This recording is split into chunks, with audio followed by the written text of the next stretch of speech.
ये जितने भी फोटोग्राफ्स लगे हैं, सर ने जैसे बताया कि जितने भी इंसान सक्सेसफुल हुए, अगर आप उसकी लाइफ स्टोरी देखेंगे तो कहीं ना कहीं एक मोमेंट आता है जहां पे वो इंसान की जो स्ट्रगल है वो पीक पे हो जाते हैं। वो इस मोमेंट पे आपको डिसाइड करना है कि आपको वहां से यू टर्न लेना है या आपको वहां से आगे निकलना है। इन सब लोगों ने डिसाइड किया कि उनको वहां से आगे निकलना है। एंड दैट इज द फंडा ऑफ लाइफ। सक्सेस उन्हीं को मिलता है जो इस स्ट्रगल वाले मोमेंट से आगे निकलने की सोचता है। जब भी आपको लगे कि आपके सिर पे बहुत मुसीबत है, जब भी आपको लगे कि आप हर तरह से गिर चुके हैं, जब भी आपको लगे कि आपके पास कोई ऑप्शन नहीं है, तब एक चीज आप अपने दिमाग में लाइएगा कि यही मोमेंट है जहां से आपकी तकदीर बदलने वाली है। क्योंकि डायमंड जो होता है वो जितना ज्यादा घिसता है उतनी ज्यादा उसकी वैल्यू होती है। सोना जो होता है वो जितना ज्यादा तपता है उतनी उसकी वैल्यू होती है। अगर आप जिंदगी में तप रहे हैं, अगर आप जिंदगी में घिस रहे हैं, अगर आपको लग रहा है कि आप हर तरह से मुसीबतों में गिरे हुए हैं, तभी आपकी जो वैल्यू है वो बढ़ने वाली है। और यही मेरा एटीट्यूड रहा है। लोग बोलते हैं कि तुम्हारी फाइनेंशियल कंडीशन ठीक नहीं थी, पापा इलेक्ट्रिशियन थे, मम्मी हाउसवाइफ थी, डायमंड के कारखाने में काम करती थी, उसके बाद उन्होंने मैरिज में रोटियां बनाने का काम किया और उस तरह से मैं पढ़ा। लेकिन जब मुझे पूछा जाता है कि ऐसी कौन सी चीज है आपकी लाइफ में जो आप बदलना चाहते हो, एंड आई सेड नथिंग। क्योंकि अगर वो चीजें नहीं होती मेरी लाइफ में तो शायद आज आपके सामने मैं नहीं होता। तो अगर लाइफ में प्रॉब्लम्स है, अगर लाइफ में स्ट्रगल है, जैसे सर ने बताया struggle is a part of life and I strongly believe in that. क्योंकि अगर हम दिल्ली में थे, मेरे दोस्त के साथ में निकला बाहर घूमने, तो बोलता है यार ऐसी लाइफ चाहिए, कोई मगजमारी नहीं, आराम से बैठते हैं पूरे दिन एसी वाले कमरे में, बहुत सारे पैसे हैं और कोई टेंशन नहीं, ऐसी लाइफ चाहिए मुझे। बोला मेरे पास ऑप्शन है। बोलता क्या? बोला देख सामने एटीएम का रूम दिख रहा है, एसी वाला कमरा है, बहुत सारे पैसे, कोई मगजमारी नहीं, जॉब ले ले। क्यों आईएएस आईपीएस में दिमाग खराब कर रहा है? अगर स्ट्रगल नहीं चाहिए तो you have to compromise with that life. जब भारत वर्ष का सपना चंद्रगुप्त ने देखा, चाणक्य ने देखा, और उस भारत वर्ष को बनाने के लिए जब ये संघर्ष जारी था, और तब नंद के राजा धनानंद की डॉटर दूरदराज से चंद्रगुप्त को प्यार हो जाता है, और जब चाणक्य उनको बोलते हैं कि नहीं तुम्हें उससे दूर रहना है, तब चंद्रगुप्त बोलता है आचार्य कभी कभी सोचता हूं कि जिंदगी में या ये भारत के सम्राट बनने के लिए इतना त्याग, इतना बलिदान ना देना होता तो। और तब चाणक्य रिप्लाई करते हैं तो हर कोई भारत का सम्राट होता। This is the fundamental rule of life. अगर आईएएस बनने के लिए, आईपीएस बनने के लिए सैक्रिफाइस करना नहीं पड़ेगा, अगर उसके लिए आपको त्याग नहीं करना पड़ेगा, तो आज पूरे इंडिया में हर घर में आपको आईएएस आईपीएस मिल जाएंगे। So when you are entering into this game of UPSC और MPSC, make sure that you have to sacrifice anything which will take you to your goal. लेकिन प्रॉब्लम यह है कि हमें टेंशन होती है, यार दोस्त की एंगेजमेंट है, उसकी बर्थडे पार्टी है, उसकी शादी है, अटेंड नहीं करूंगा तो बोलेगा मैं तेरी शादी में नहीं आऊंगा, एंड ऑल। लेकिन बिलीव मी, जब आप आईएएस बन जाओगे, वो सामने से याद दिलाएगा भाई इनविटेशन कार्ड नहीं भेजा तूने। समझ रहे हो? तो जो कुछ भी इसके लिए सेक्रीफाइस कर रहे हो, वो जब आप उस पोस्ट पे पहुंचोगे, सब कुछ वर्थ है, सब कुछ। मेरा इंटरव्यू था यूपीएससी का, मुझे एग्जैक्ट डेट याद है, 23 मार्च को मेरा इंटरव्यू था। 20 फरवरी को मुझे हॉस्पिटल में एडमिट किया गया क्योंकि मुझे इन्फेक्शन हो गया था बॉडी में, एंड बहुत हाई फीवर था, तो आईवी के अलावा कोई ऑप्शन नहीं था। 1 मार्च को ठीक होकर मैंने सोचा चलो दिल्ली निकलते हैं।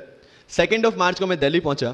3 मार्च को वापस से टॉन्सिलाइटिस का अटैक होने की वजह से फ्लाइट लेके वापस से पालनपुर, अहमदाबाद, अगेन हॉस्पिटलाइजेशन। 15 मार्च को I got relieved from the hospital. 16 मार्च को मैं दिल्ली पहुंचा, और 23 मार्च को I gave my UPSC interview. तो 1 महीने का हॉस्पिटलाइजेशन। उसके बाद जब दिमाग में ये था कि मेरे साथ जो लोग इंटरव्यू दे रहे हैं वो 1 महीने से प्रिपरेशन कर रहे हैं, एंड 1 महीने से मैं हॉस्पिटल में था, again I thought this is the moment to prove yourself. I went to the interview, और पूरे इंडिया में 2nd highest marks in interview. This is not to say कि मैंने कितना अचीवमेंट लिया, this is just to say UPSC is all about this. मैंने कोई preparation नहीं की थी यूपीएससी के लिए, इंटरव्यू के लिए, but again I scored good marks in interview, because UPSC सिर्फ आपका नॉलेज चेक नहीं करता। Make it very clear in your mind, जैसे सर ने बोला it's a game of wisdom. आपको पहले ऑफिसर बनना पड़ेगा यहां से। यूपीएससी का काम तो सिर्फ थप्पा लगाना है कि हाँ ये ऑफिसर बन गया। जितने भी आईएएस आईपीएस ऑफिसर्स को आप मिलोगे, you will realise this thing कि ऑफिसर वाली क्वालिटीज इसमें पहले से है। आप जब प्रिपरेशन स्टार्ट करते हैं तभी से समझ लीजिए कि आपकी आईएएस और आईपीएस की ट्रेनिंग भी स्टार्ट हो गई। बिकॉज जो क्वालिटीज आपको चाहिए as an officer, as an IAS, as an IPS, क्या क्वालिटीज चाहिए? फर्स्ट ऑफ ऑल कॉन्फिडेंस, कि जब आप उस सीट पे बैठते हैं, आपके सामने कोई भी क्वेश्चन आएगा, you will be able to handle the issue. ये कॉन्फिडेंस लेके आपको उस सीट पे बैठना है। यही कॉन्फिडेंस चाहिए when you start the preparation. Decision making, अगर हर एक टॉपिक पे आप हर एक कोई को पूछने जाते हैं भाई इसमें कौन सी बुक पढ़ूं, इसमें क्या पढ़ूं, इसमें क्या करूं, then you are not suitable for this exam. लोग बोलते हैं कि एक साल में प्रिपरेशन, जैसे मैंने जून 2016 में मैं दिल्ली गया और जून 2017 में मैं अपियर हुआ and I clear UPSC and GPSC. People से कि सर एक साल की मेहनत में आपने एग्जाम क्लियर कर दिया। यस, टेबल और चेयर पे बैठ के करने वाली मेहनत एक साल की थी, लेकिन उसके पीछे की मेंटल प्रिपरेशन कितनी पुरानी थी। जब मैं प्राइमरी स्कूल में था तब सोचा था कि आईएएस बनना है, और तब से मेरी जो जर्नी है, तब से मेरा जो टेम्परामेंट है, तब से मेरा जो एटीट्यूड है वो इसी डायरेक्शन में था। जब कॉलेज में था तब मैंने एनजीओ स्टार्ट किया, 3 एनजीओ से मैं जुड़ा था। जब लोग सोशल मीडिया व्हाट्सएप और फेसबुक पे बिजी थे, मैं वहां स्लम में जाके बच्चों को पढ़ा रहा था। क्यों? क्योंकि मुझे पता था कि फ्यूचर में यही काम करना है, क्यों ना अभी से उसकी ट्रेनिंग ले लो। So I have invested my each and every moment for this goal, because जो पर्सनालिटी टेस्ट लास्ट में यूपीएससी लेता है, इंटरव्यू नहीं है वो, we consider it as interrogation. Interview को इंट्रोगेशन लेके चलते हैं, वहां पे पूछताछ होगी नहीं। अगर यूपीएससी के इंटरव्यू में 10 में से 9 क्वेश्चन के आंसर भी आप सॉरी सर और sorry ma'am, I don't know कह के देते हैं, उसका कोई इंपैक्ट नहीं पड़ता। इंपैक्ट पड़ता है वो 9 क्वेश्चन न आने का प्रेशर आप कैसे हैंडल करते हैं।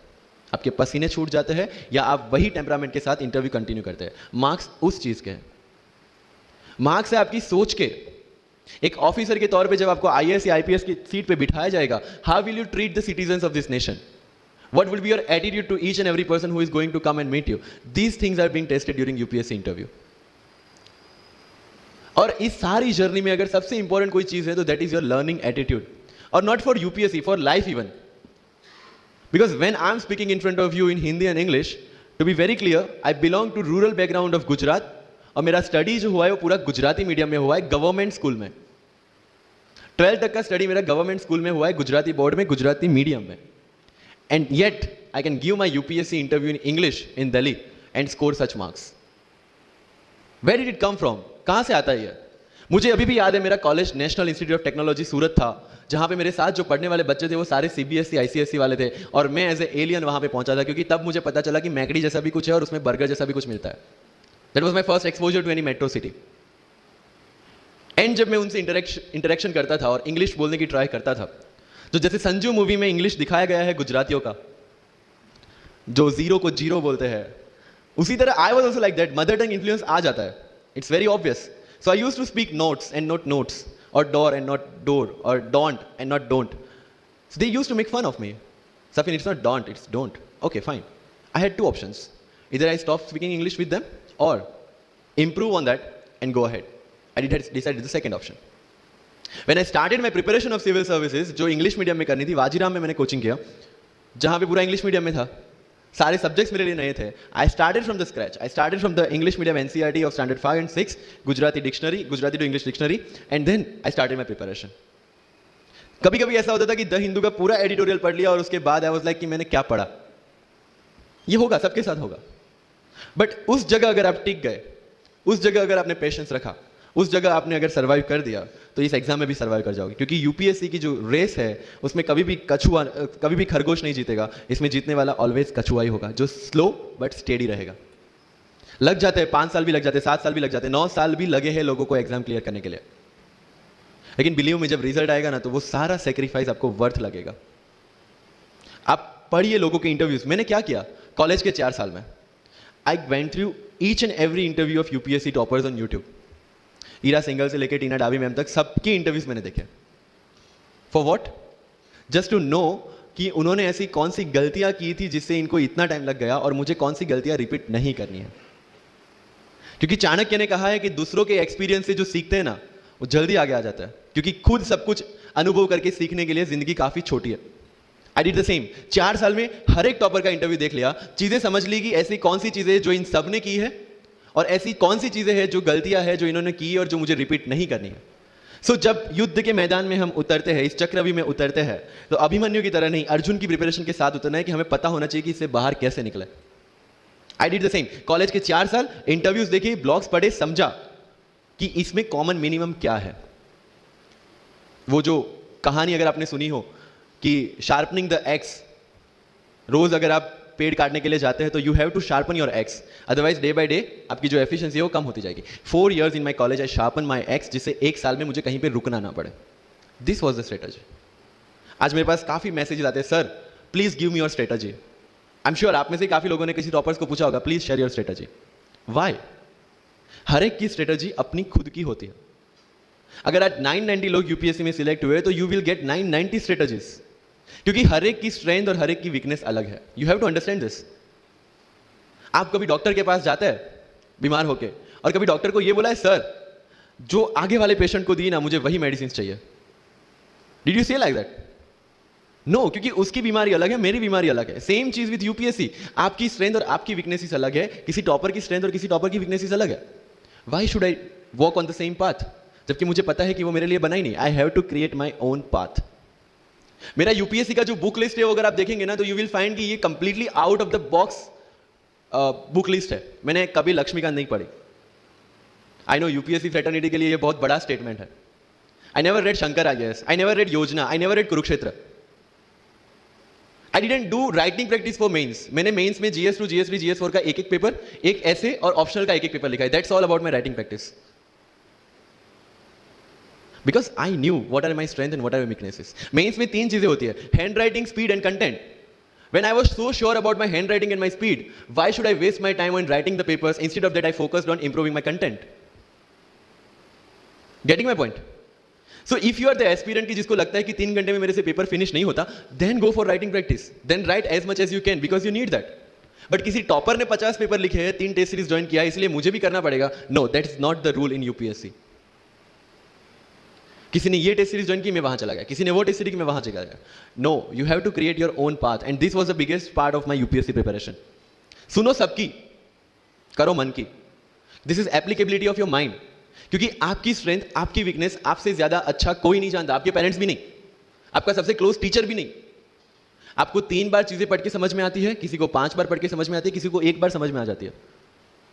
But I want follow the same path जो आगे लोगों ने फॉलो किया। वो मेरे लिए बना ही नहीं। I have create my own path. Getting my point? Yes or no? So, जो मजदूरी है वो सड़क पे एक इंसान 12 घंटे गड्ढा खोद के भी करता है, और एक टॉप कंपनी का सीईओ भी 12 घंटे दिमाग चला के मेहनत करता है। लेकिन how he is different from that person on the road? Because he uses his mind. In UPSC we are suppose to do the same. मुझे पता चला कि भाई लक्ष्मीकांत मेरी मेंस की रिक्वायरमेंट फुलफिल नहीं करता। प्रीलिम्स जैसे सर ने बताया was not into consideration. I know कि उसमें सिर्फ एक ब्रिज क्रॉस करना है, एक हर्डल क्रॉस करना है। अगर मैं प्रीलिम्स में 180 भी लेके आया, 190, इवन 200 भी लेके आया, तो मेंस में तो मैं सबके बराबर ही खड़ा हूं। Why to waste your time and energy on something which is just qualifying? Instead of that put your focus and energy to something, mains and interview, कि जिसकी वजह से आपको सर्विस मिलना है। Good marks in mains ensure that you are in the list. Good marks in interview ensure that you get the service of your preference. Prelims is about quality, mains is about quantity. Prelims में always मेरा target एक ही था, जो भी test में देता था, जो भी मैं सॉल्व करता था, I just need to cross 120, that's all. जितना सेफली मैं 120 क्रॉस कर लेता था, I put the paper aside, क्योंकि आज तक यूपीएससी का कट ऑफ कभी 120 से ऊपर गया नहीं और जाने वाला नहीं है। That was very clear in my mind. So minimum risk लेके मैक्सिमम आउटपुट लेना, वो प्रीलिम्स का काम था। एंड उसके लिए आपको सिर्फ प्रैक्टिस ही चाहिए। As sir said, there is no separate preparation for prelims. What I did, January तक मेंस ओरिएंटेड प्रिपरेशन, February से I started test series. Vajiram में January से टेस्ट सीरीज स्टार्ट हो जाती है। I started test series, I started revising the things, and then prelims आ गया, दे दिया, खत्म। Even I am telling you, 27th of April को मेरा रिजल्ट आया सिविल सर्विस 2017 का। I got 570 rank. I was sure that I'll get IPS, but again that IAS वाली चीज़, तो फॉर्म फिलअप किया हुआ था। I'm like, okay चलो दे देते आई। So 15-20 दिन तो सेलिब्रेशन में निकल गए, रिजल्ट आया, IPS बन गए, अच्छा है, चलो सही। बाकी बचे थे मेरे पास 1 वीक 1.5 वीक, जिसमें से मेरे पास पढ़ना, तो पढ़ूँ क्या? आई टुक विजन 365, जिसमें से मैंने पढ़ना स्टार्ट किया, वो भी not with full heart, you know, क्योंकि एक बार जो आपका सेलिब्रेशन चल रहा है, एक सेंस ऑफ सिक्योरिटी आ जाती है।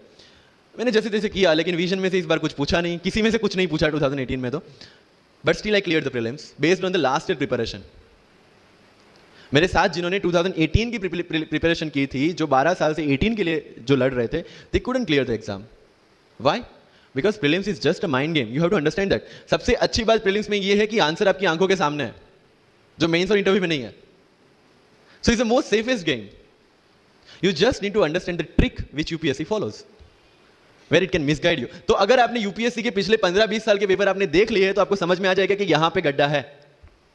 अगर यूपीएससी ने इस टाइप का स्टेटमेंट रखा है, तो you have to be careful about this. But होता यह है कि हम विजन वाजीराम की टेस्ट सीरीज करके जाते हैं, हमारा माइंडसेट उस हिसाब से बन गया है, and then we try to attempt UPSC. So मेरा स्ट्रिक्टली एक ही चीज आपको कहना है कि अगर आपका प्रीलिम्स जून में है तो मिड ऑफ मई तक सारी टेस्ट सीरीज खत्म कीजिए, लास्ट 15 डेज में सिर्फ यूपीएससी के प्रीवियस ईयर के पेपर्स कीजिए, तो आपका जो माइंडसेट है वो यूपीएससी एंगल से सेट हो जाएगा।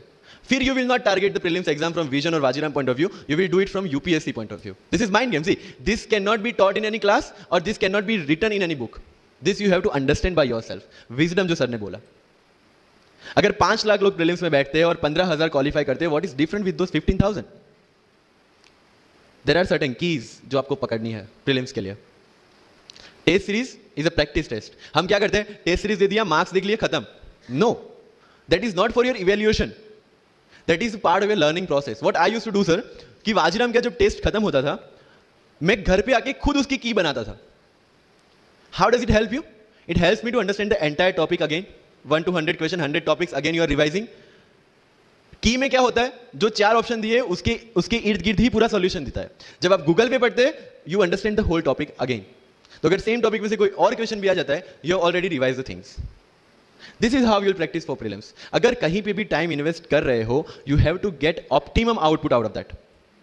लोग करंट अफेयर्स के नोट्स बनाते हैं न्यूज़पेपर पढ़ के, I never made any notes. Why? जब कोचिंग क्लासेस इतना पैसा दे के उनके लोगों को बिठा के न्यूज़पेपर में से, पीआईबी में से, पीआरएस में इतना अच्छा मंथली मैगजीन प्रिपेयर करते हैं, what's the need for me to write down the same thing again in my notes? उससे बेटर है कि मैं वो मंथली मैगजीन बार बार रिवाइज कर लूं। वाजीराम में एक सिस्टम है, 500 लोगों का क्लास होता है। अगर आपको फ्रंट रो में बैठना है तो you have to go 1 hour early. So मैं 1 घंटे पहले जाता था, लेकिन 1 घंटे पहले जाके लोग वहां क्या करते थे, they started discussing the things जिनके बारे में उनको खुद को पता नहीं होता। What I used to do, putting on my headphone, taking the monthly magazine and going through the sections one by one. 1 साल मंथली मैगजीन को 1 घंटे वहां बैठ के ही रिवाइज किया है, no extra time for that. और इसी हिसाब से प्रीलिम्स के पहले मेरे मंथली मैगजीन 5 बार रिवाइज हो चुके थे। That give you the confidence to go for the prelims exam. Revision, हर बार क्या होता है, प्रीलिम्स में जाते हैं, एक क्वेश्चन देखा, 2 ऑप्शन पता है, 2 ऑप्शन नहीं पता है, होता है यूपीएससी में, इट्स वेरी कॉमन। 2 ऑप्शन पता है, that means you have read that topic, 2 options नहीं पता, that means you lack clarity on that topic. ये डिलेमा वाले क्वेश्चंस जितने कम, आइदर आपको आता है और नहीं आता है, दैट्स ऑल। जितने ज्यादा क्वेश्चंस में डिलेमा, उतना आपका रिवीजन ज्यादा चाहिए, उतनी आपकी क्लैरिटी कम है। This is simple test for checking out कि आपकी प्रिपरेशन कहां तक पहुंची है। जब भी टेस्ट लेके बैठो, टॉपिक है, अगर पढ़ा हुआ है तो यू मस्ट नो एवरीथिंग, अगर नहीं पढ़ा है that's not the issue. See, you just need to score 60% or 70% in prelims. Same thing, 50% in mains. So there is no one who can clear the 100% syllabus of UPSC. आज तक UPSC, GPSC दोनों first attempt में clear करने के बाद भी, if I am asked something from medieval India, I don't know anything. पढ़ा ही नहीं, मैंने स्किप कर दिया। मुझे पता है कि अगर 2 क्वेश्चन पूछते हैं प्रीलिम्स में, why to invest such a time on that instead of मैं पॉलिटी और इकोनॉमी का रिवीजन ना करूं जिसमें से श्योर क्वेश्चन आने हैं, या फिर मैं इकोनॉमी और एनवायरमेंट ना पढ़ूं जिसमें से 15-20 क्वेश्चन श्योरली आने हैं। Why to waste some time on something which is very uncertain in exam? And believe me, जब मैंने मेडिवल छोड़ा, मैं सर के पास गया था, he might not remember, लेकिन मुझे याद है, मैं बोला सर मेडिवल पढ़ूं? बोलते क्वेश्चन पूछते तो नहीं है मेडिवल में, लेकिन मैं ये नहीं कहूंगा कि तुम मेडिवल मत पढ़ो, क्वेश्चन आ गए तो। एंड आई अंडरस्टूड सर, समझदार को इशारा काफी है। I left the portion and 2017 के प्रीलिम्स में एक भी क्वेश्चन मेडिवल से नहीं है।